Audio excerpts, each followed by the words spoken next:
Hey everyone, welcome to the Dr. Jeff Show podcast. This show's available on Apple, Google, Spotify, Liftable, Edify, wherever you get your podcasts. Please go to wherever you get your podcasts and leave a review, because that brings the show to more people's attention, and we want them to see these thought leaders who demonstrate that worldview changes everything. Today's guest is Dr. Jay Richards. His academic pedigree is impressive. He's got a PhD in philosophy and theology from Princeton Theological Seminary. He's written many best-selling books on economics, science, and other social issues. He's also been published in the Harvard Business Review, the Wall Street Journal, the Federalist, and many other publications. He's been the executive producer of many films, documentaries on all kinds of different things, including intelligent design. He's been an instructor at Summit Ministries over the years, and I'm really grateful that Dr. Jay Richards is turning his attention to what could be the biggest medical scandal of our time, the whole issue of gender ideology and transgenderism. We're going to get into all of it, including what states can do to protect kids. Welcome to the show. Dr. Jay Richards, welcome to the Dr. Jeff Show podcast. Jeff, good to be with you. Well, I love talking with you because you love all the kinds of things that we talk about on this podcast all the time. Intelligent design, we talk about economics. All of these areas are things that you have focused on in your career. And you've written books, best-selling books, produced documentaries, and all different kinds of things. But in the last few months, you've applied your talent and your interests to helping Americans understand and undo the influence of gender ideology. So this relates to the whole transgender conversation we've been having with some other guests as well. So we got to start with the basics. What is gender ideology? How did people ever arrive at the conclusion that sex and gender are different things? Yeah, I mean, it's a long, complicated story, but I think the simplest way to explain what gender ideology claims is this. It displaces the basic biological category that human beings exist in a sexual binary, male and female, that correspond to these two different gametes that you need to produce after our kind. It displaces that and it replaces it with a purely internal and subjective psychological self, in which the psychological self has this gender identity that is independent of the body, and so, of course, independent of sex. And so there's a kind of transition. At first, we had these words sex and gender, which were sort of rough synonyms. Sex dropped out, even on doctor's form, so we were using the word gender. Most people use that thinking we're talking about sex. Underneath the tectonic plates, the word gender got replaced to refer to gender identity, which is this entirely subjective, supposedly internal sense that everyone has of gender. And so that's where we are. And that's why we could end up with these weird situations where something called gender affirming care could involve not helping a child conform his distorted idea of who he is to his actual body, but rather transforming his body with drugs and surgery to conform to his internal gender identity. That only makes sense if you have this kind of the worldview of gender ideology behind it. And if you have the world of gender ideology behind it, it's the only thing that makes sense. If you deny that basic premise that sex and gender are different things, then nothing about the gender ideology movement makes sense. And we've got this huge thing happening that's affecting tens of thousands of young people, 40 some thousand young people who were actually seen for gender dysphoria at gender clinics within the last year. So let's, there's so many aspects of this I want to dig into, because people, obviously parents are thinking about this. What happens when my child comes home and says, that's actually happened to one of my sons. We were talking and he said, yeah, this person I always knew as a girl walked into the boys' bathroom. Yep. They went right in the stall and everybody's looking around like, what on earth? And, but parents are having children come home and say, we're supposed to pick our pronouns. I'm not sure. I think I might be born in the wrong body, all of these kinds of things. You get the parent issue, but then you also have the public policy issue, because people have to try to figure out, well, if minors are being mutilated by these procedures, isn't it our responsibility to protect them through law? Absolutely. And all that's happening simultaneously. I mean, that's what's weird about this, because for people that haven't been tracking this, which I would say is most people have not been tracking this, it seems to have come out of nowhere. I mean, maybe if you remember in 2015, the Supreme Court ruled in the so-called the Obergefell case, which involved same-sex marriage, an issue that it's actually kind of related, but it's actually a different issue from this question of gender identity. And then almost immediately, if you looked at the media, it's as if they got a memo and said, okay, now it's time to start talking about the trans issue, which is what we were calling it at the time.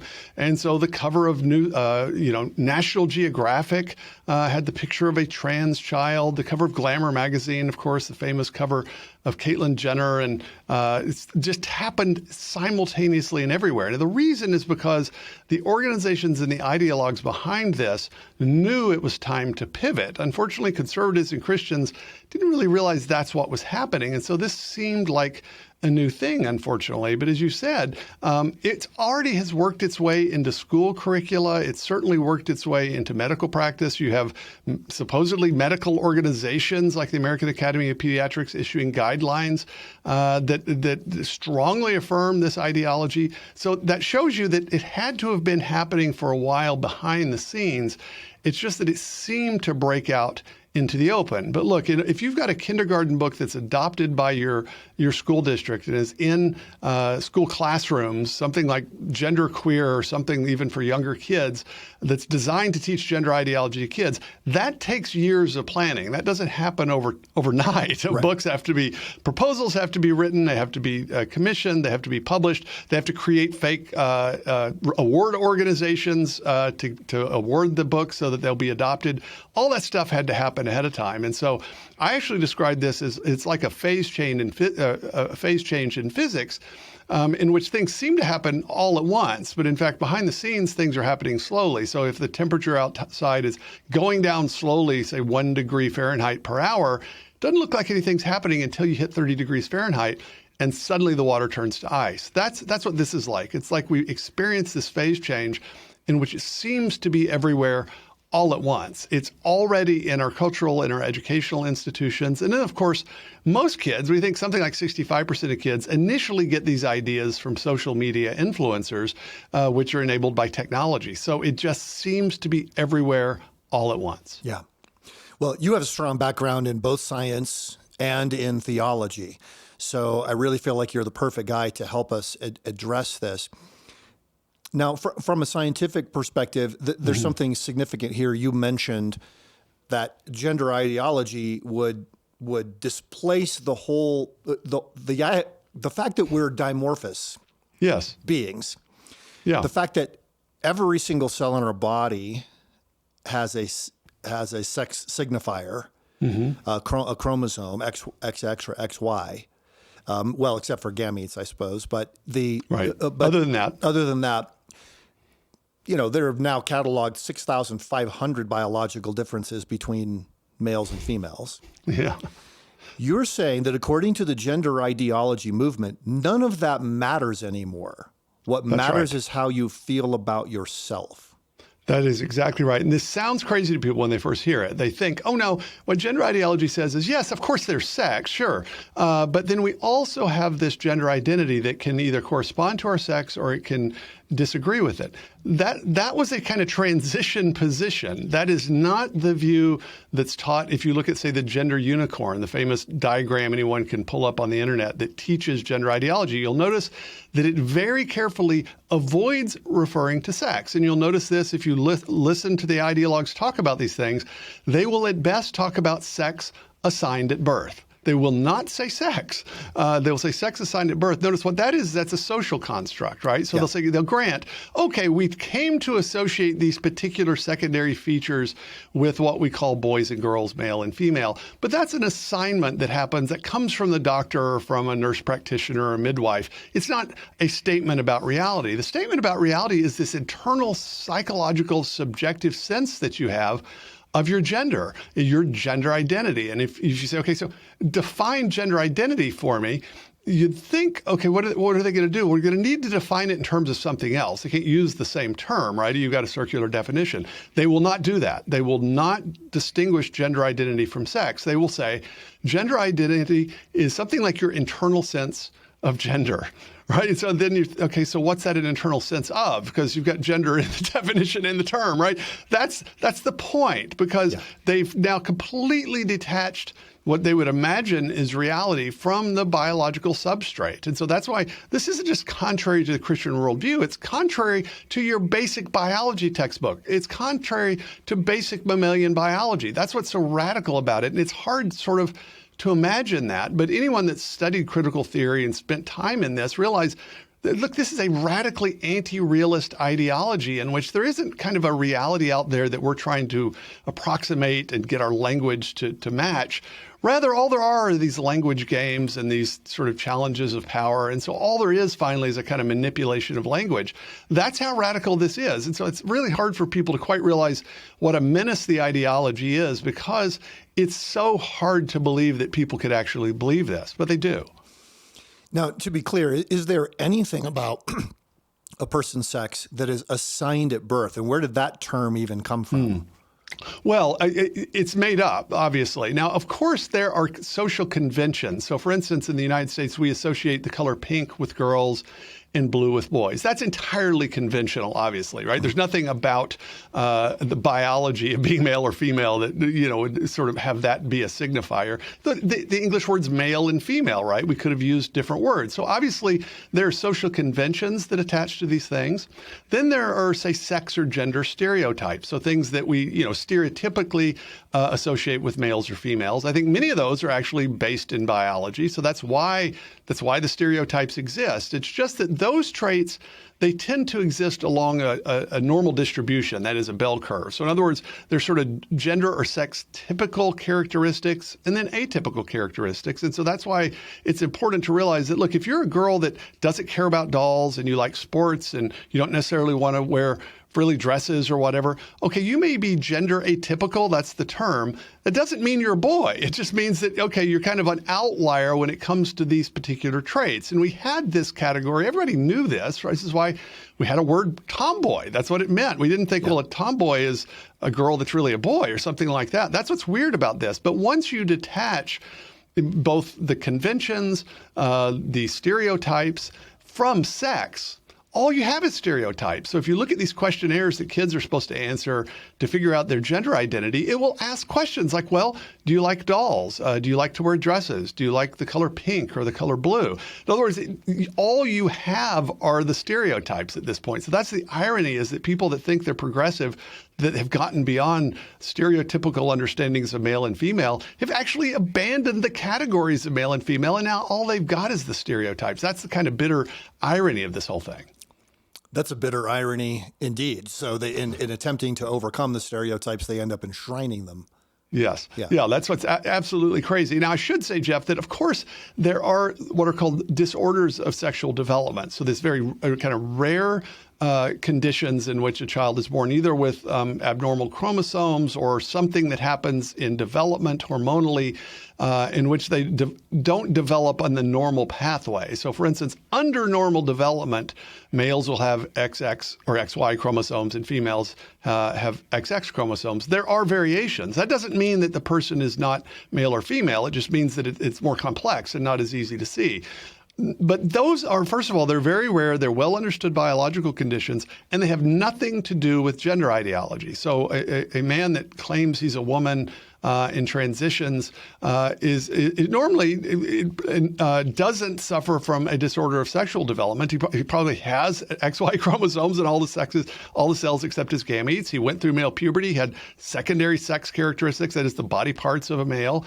It's just that he decided, or maybe believes, that he's not a male, and so he took drugs and underwent surgery to try to conform the outward presentation of his body to whatever that gender identity is.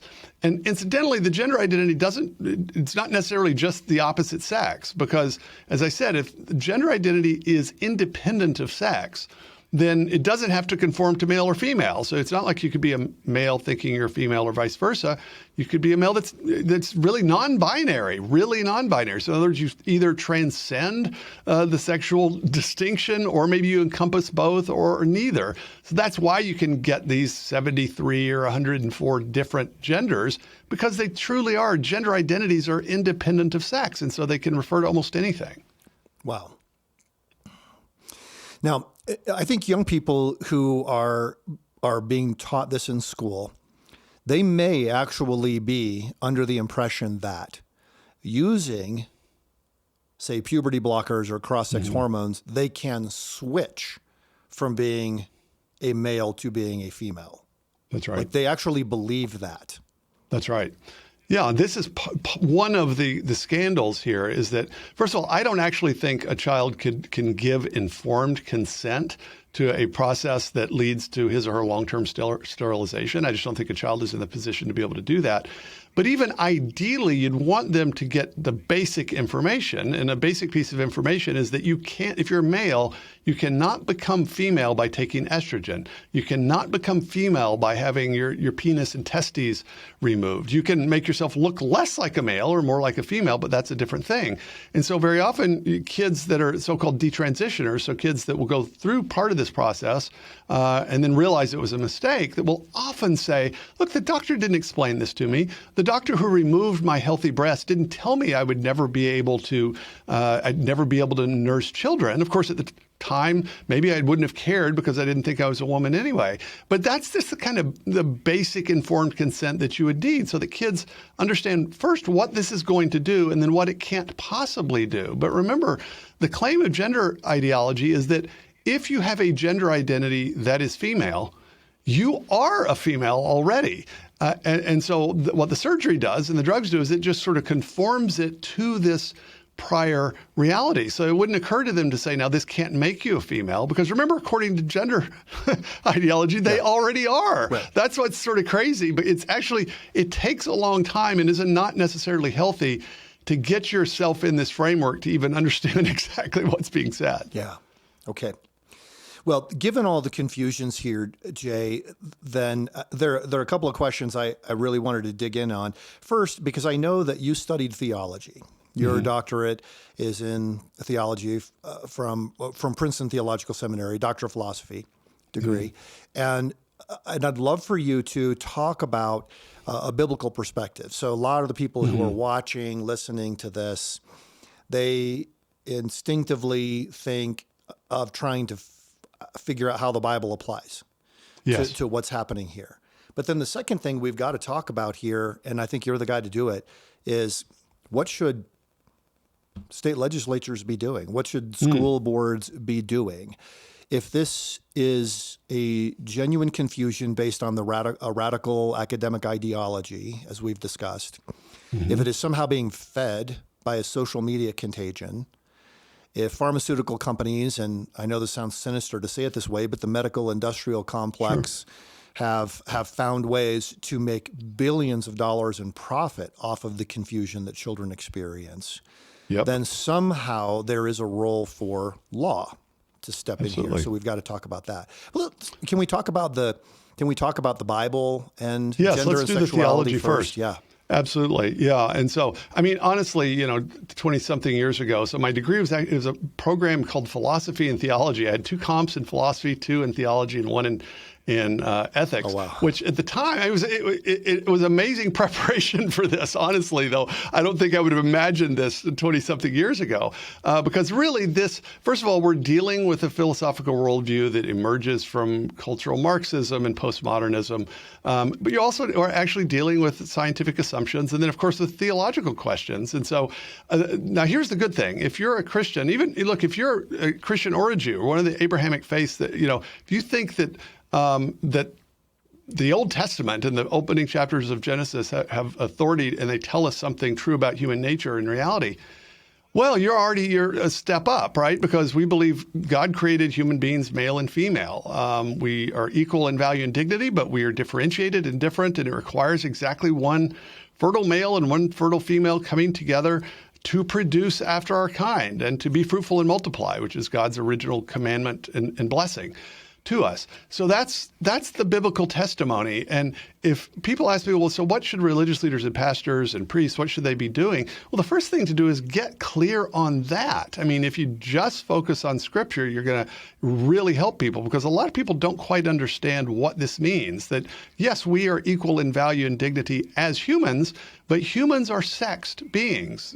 We are male and female, and that's a crucial part of the story, and we shouldn't pretend that those are exactly the same. In fact, we do great violence to human beings if we do that. So that's the kind of key thing. But the other thing in Christian theology is this idea that God reveals himself specially in Scripture, but he can also reveal himself in what historically was called the book of nature, that the natural world, as the psalmist says, the heavens declare the glory of God, the skies proclaim the work of his hands. Or as Paul says in Romans 1, that from the foundation of the world, God's invisible qualities and eternal power have been clearly seen from the things that have been made. In other words, Paul is saying that the natural world itself reveals something about God. Now, it's not going to tell us everything. It's not going to reveal the Trinity or God's personal name.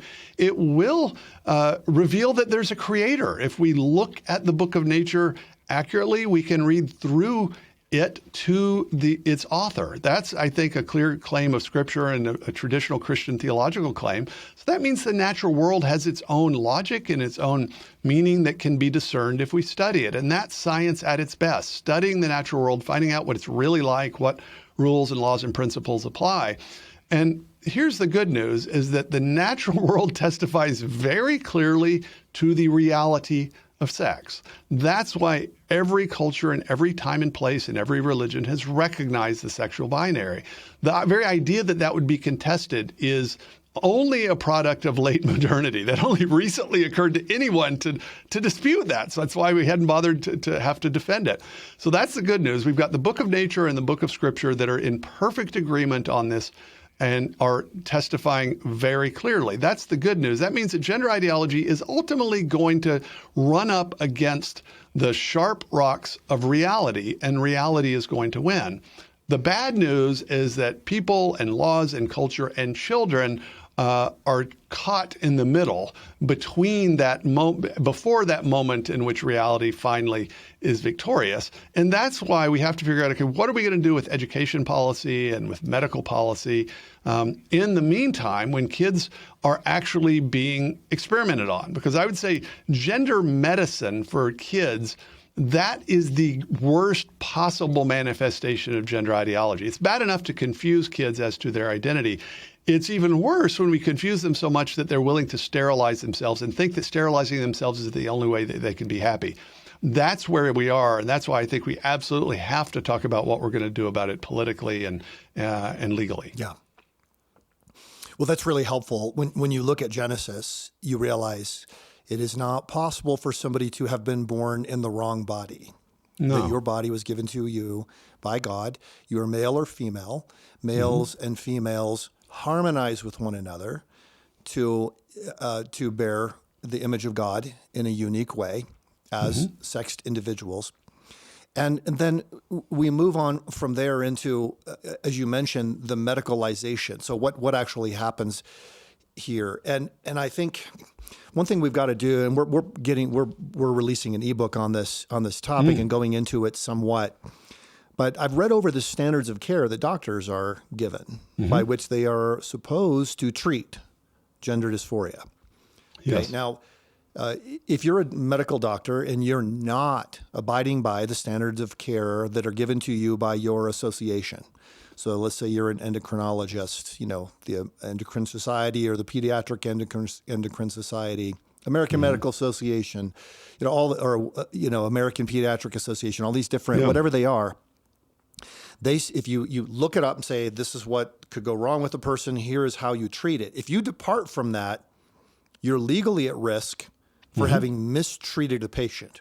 Am I correct in saying that? Okay. That's right. Okay. Yeah, with well-established standards of care, that's exactly right. It's the whole point, is that these licensing organizations hold doctors to account based on, okay, look, this is what we know based on the evidence, and this is the best way to treat them. And if you just do something that's completely out of keeping with that, you can have your license revoked. Yeah.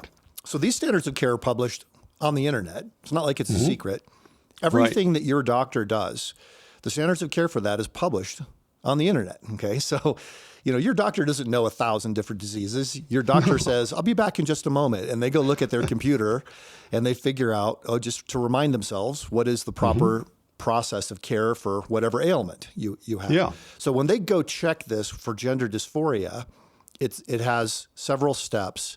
The first step is social transition. That's right. Okay. That as soon as the child says, I know I am biologically a girl, but I think I'm a boy.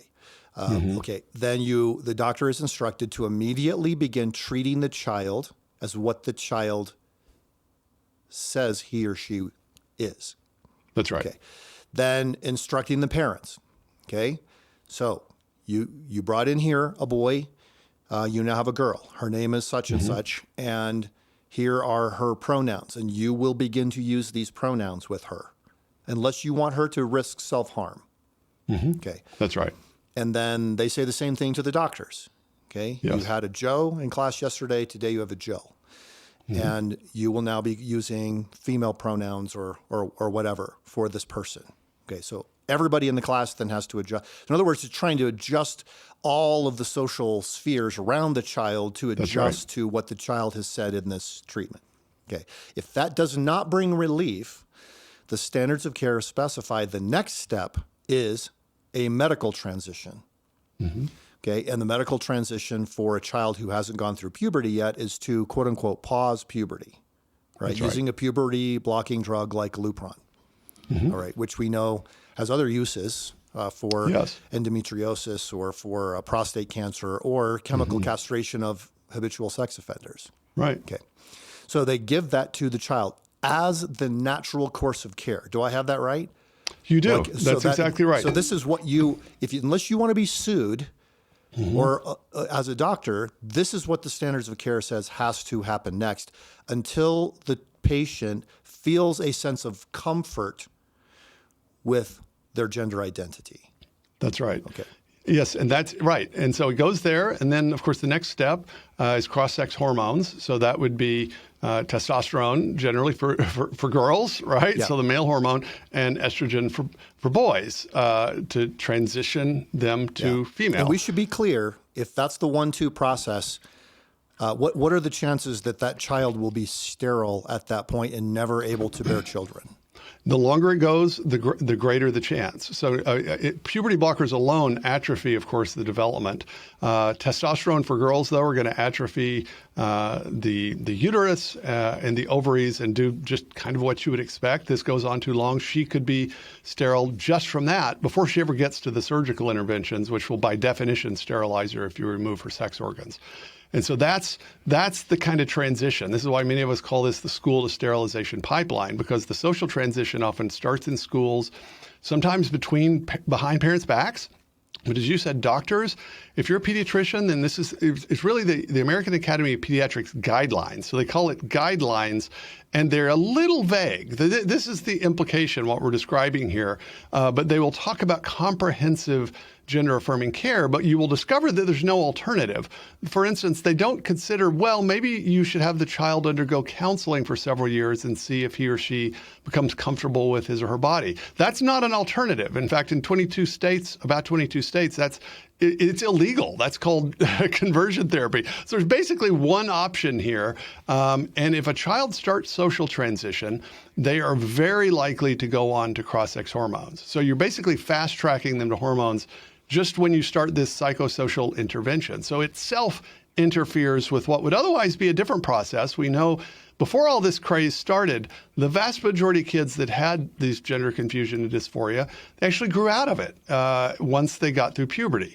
If you socially transition, you're basically fast-tracking them to full transition, unfortunately. So the intervention itself helps lock in the problem. Now, this only makes sense if you realize the way the pathology was redefined. So in an earlier version of the Diagnostic and Statistical Manual, they had a condition called gender identity disorder, in which the disorder was that you identified as a sex or a gender different from your biological sex. So that was the problem, right? So, okay, well, then the way you'd fix that is to help the person adjust to their sexual reality. That was changed to gender dysphoria, which just means discomfort with your gender or your sex, in that case, the way you treat it is just to relieve the discomfort. And if you've ruled out all the alternatives, the way to relieve the discomfort is to try to conform the body to match the internal sense of gender. So you can see how all these pieces are now in place, basically to shoehorn us into this one intervention effectively.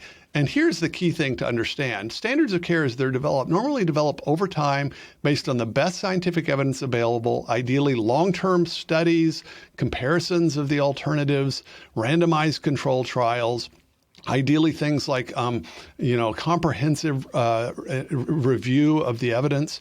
We know that none of these medical organizations did that in this case. How do we know that?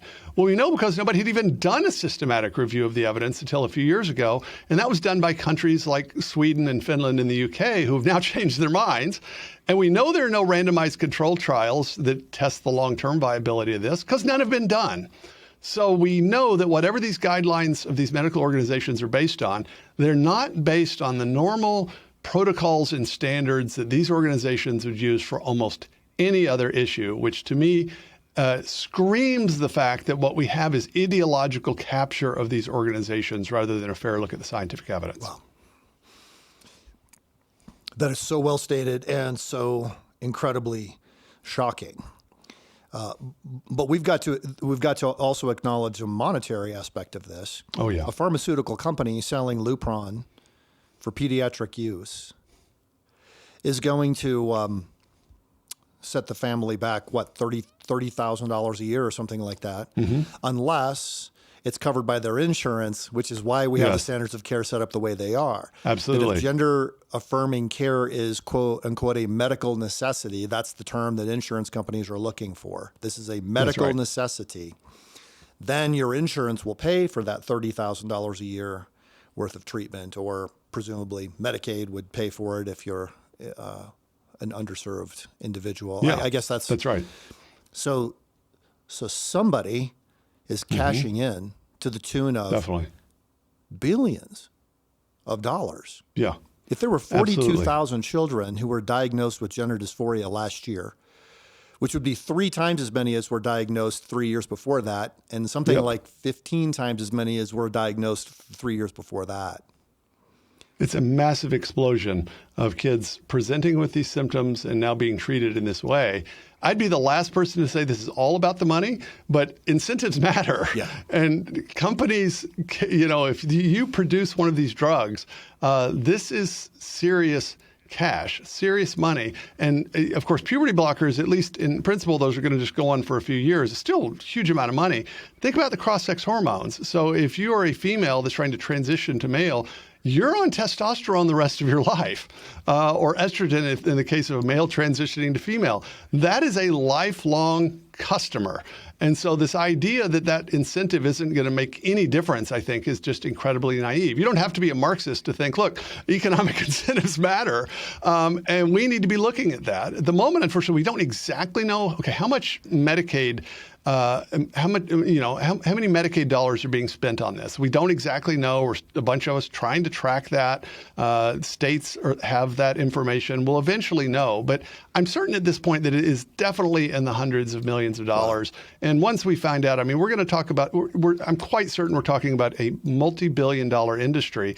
And in fact, Jeff, a few months ago, there was a financial analysis firm actually did an analysis about this growing industry. And the gist of the piece was that, hey, this is a big growth industry. There's been massive year-over-year sort of increases in the customer base. It's this weird kind of enthusiasm, like we're talking about timeshares or something. Yeah. We're talking about gender transition surgery that sterilizes children. But nevertheless, it recognized that, gosh, there's huge money to be made here. And so I think any complete description or history of what's happening is going to have to take that into account. Yeah. Wow. When we say Medicaid, we have to remember that's a government program to help people who are at a very low income level. That's right. But when you write your check to the United States Treasury every April 15th, the money that's paying for these surgeries is coming from that. That's right. That's tax. That's exactly funds. right. Yes. That's right. And this is very hard for people to imagine how this happens. But say in the state of California, it's actually fairly easy for a child to go to a judge, say, well, my parents don't want me to be able to transition.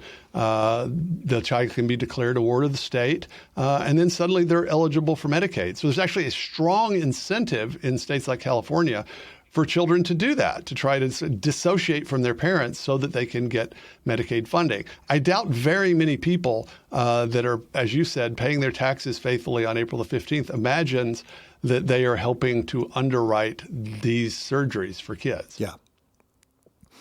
All right, let's talk about the laws for a moment. And we got about 10 minutes left, if that works for your schedule. Sure. Okay. Yep. So I've seen some of the state laws trying to address the issue, especially as it goes toward attacking or mutilating children. And I'm using the term mutilating children not as hyperbole, but that's quite literally what's happening. We're using the pharmaceuticals and ultimately surgery if the patient says they're still not comfortable in their gender identity. They'll go all the way toward surgeries to remove their sex organs and so forth. Okay, so I've seen some state laws that I think, okay, that's pretty good. I've seen others where I think, I'm not sure that's going to stand up in court. And then, of course, we've got states like where I am in Colorado. So we have a conversion therapy law that prevents, this hasn't been tested yet, but it theoretically would prevent a therapist from even recommending against gender-affirming care. That would be against the law. If you're a counselor, you could lose your license theoretically. And again, it hasn't been tested yet. Right. But that's what the law says. So we got all these complications. What are your recommendations on what people should do? Because I know there are some who are in a legislature who are viewers of this show. Yeah, no, exactly. And the temptation, I mean, what I know, I can read my own, sort of introspectively, I know my own response when I first realized this stuff was going on is one of just outrage. What can I do? And so legislators that are upset about this, they think, okay, well, let's just criminalize this, to throw the doctors in jail that do this. That's the kind of instinct. I totally get that. But I think you got to look at a couple of things. You got to look first at constitutionality of particular ways of responding, and then look at what courts, and that is judges, are going to have to deal with at the moment. And so remember, any judge that, let's say you have a law that criminalizes, as say the state of Alabama did, makes it a Class C felony in the case of Alabama, these procedures. So especially the drugs and the surgery in particular, it's going to come before a judge, and a judge is going to hear testimony from the American Medical Association, Pediatric Endocrine Society, the American Academy of Pediatrics, on and on and on, telling him this is what the science says, this is the best medicine, this is the proper response. And then the judge is going to say, okay, but the gentleman for Tuscaloosa thinks that this should be illegal, right? Well, you kind of can tell, whatever the my lawyer friends hate it when I say this, but look, whatever the constitutional details are, you kind of can guess how that's going to turn out, right? Yeah. Is the judge is going to say, well, I don't know anything about this, and surely it's up to the medical authorities to say what the standard of care should be. Now, that's incredibly naive. It misses the fact that these organizations have been captured by an ideology, but that's the reality. And so any good law is going to, I think, be framed to take account of that. I honestly think the best state in terms of dealing with this has been the state of Florida. The legislature actually avoided dealing with the medicine initially. What they did is they passed a law called the Parental Rights in Education Bill last year. That's a bill that basically insists on transparency and accountability for schools and allows parents to sue schools if they secretly transition their kids. Then the State Board of Health, appointed by Governor DeSantis, issued their own report under their own review of the evidence in their own hearings and said, okay, there's no good evidence of this. We're not spending Medicaid dollars on it. Same thing then happened a few months ago with their boards of medicine and osteopathic medicine. So in other words, it's the medical authorities ruling on this. Okay. Now the legislature comes in and says we're going to prohibit this. No judge is going to be able to say, well, it's all the scientists against a bunch of politicians, right? He's going to say, well, there's a disagreement, and the legislature is now acting consistent with its own medical authorities. Other states can't do that. They just don't have the arrangement that Florida has. Alas, make America Florida already. I mean, that's my preferred motto these days, honestly. And so in those cases, what states should really do is try to restrict this in a way that's not going to be overly draconian and criminalized. So go after medical licenses, prohibit these things, but don't criminalize them. Create a private right of action for the victims. So in other words, make sure that kids and their parents who undergo these treatments can sue later. And then as in some laws, like the law in Arkansas, which is again being litigated, but what it did is it said, we're going to give the victims a 20-year increase in the statute of limitations after their 18th birthday so that they can sue if they realize later, look, when they're 30, this was a disaster. That changes the incentives. Notice the police aren't involved. We haven't criminalized. All of a sudden, the insurance companies and the clinics and the doctors that are going to do this, like, I could get sued 30 years from now for this. Trust me, that's going to change the incentives. Yeah. And so that's a clever legislative way of avoiding the difficult details at the moment. Now, I honestly think 15 years from now, these clinics are going to get sued. They're going to get sued in class action lawsuits, and culturally we'll realize this was a disaster. The question is, how do we limit the damage right now legislatively? And that requires a kind of subtlety in which, being careful in the way you frame these laws, I think, is absolutely crucial. Yeah. Well, I appreciate that so much. And I didn't realize that last aspect about the statute of limitations, because that's what I've been telling legislators when they ask me. Say, well, your statute of limitations on this kind of care is probably 3 years. So by the time a child experiences the harms, the doctors are no longer in a position of being able to be held liable. Exactly. So if you increase that to 15 years, or in the case you just mentioned, 20 years, then they have to think, am I really telling the truth when I say, no, this is perfectly safe? Yes. Yeah. Don't worry. Never going to regret it. Never going to regret it. And so say, okay, fine, doctor, I'm going to hold you to that. 20 years from now, if I regret it, you and I are going to meet again. That's right. It really calls their bluff. Yeah. I mean, because we know what's going on. This is not that complicated of an issue. We know what's happening. We have ideological capture of medical organizations. That's happened before. This is a redo of the eugenics controversy of a century ago, which, by the way, was endorsed by the Supreme Court of the United States. Right. So it's not like this can't happen. It's just that this is the eugenics catastrophe of the 21st century, and it's happening in the same way. And fortunately, we have historical precedent, I think, to know how to deal with it. But let's deal with it more quickly than we did in the case of eugenics. Yeah. Well, there have been all sorts of things through time that were thought to be medical breakthroughs.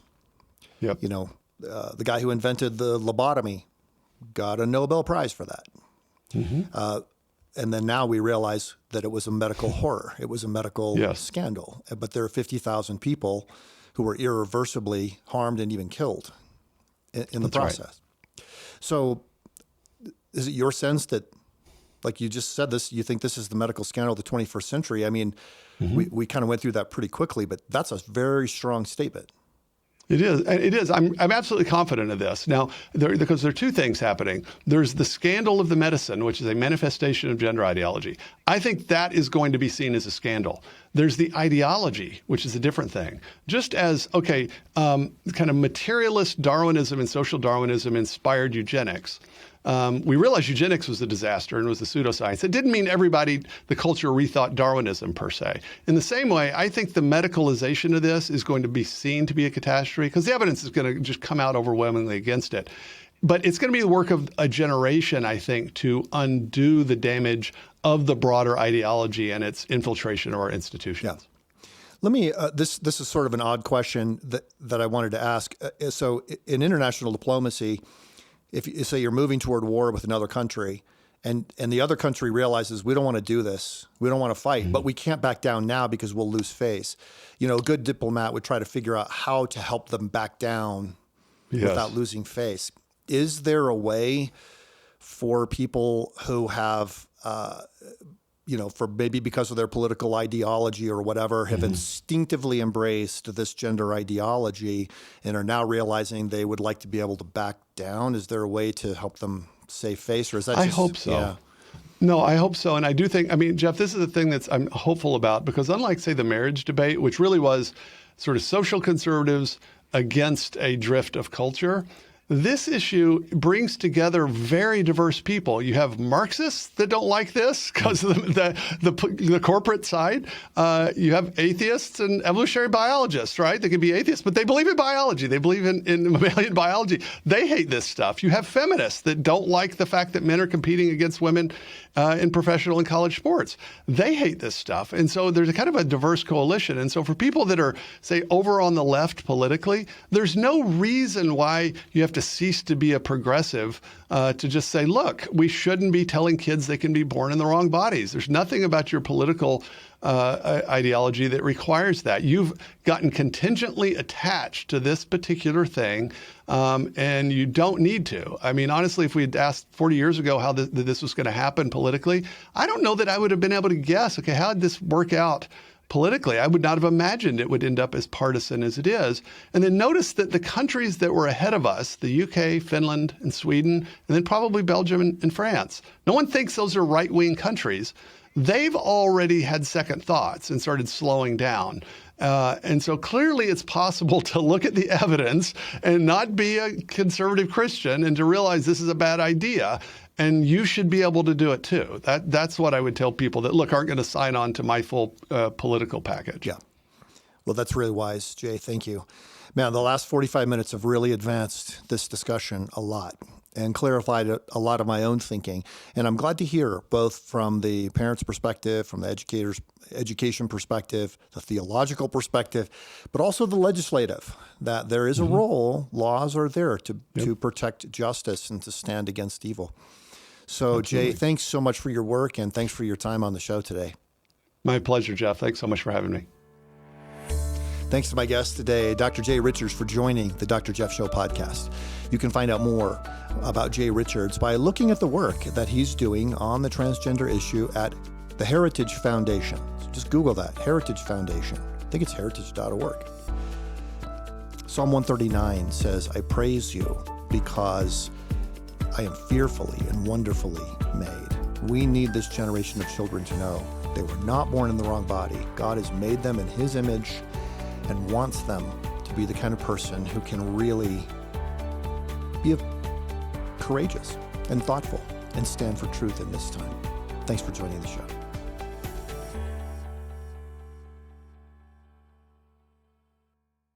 Listeners, I want you to know that our podcast is on Edify, which is a truly powerful app that brings together thousands of the best Christian podcasts in one place for your listening enjoyment. You can download it at Edify, EDIFI.app. Be sure to share this show if you have enjoyed listening to it.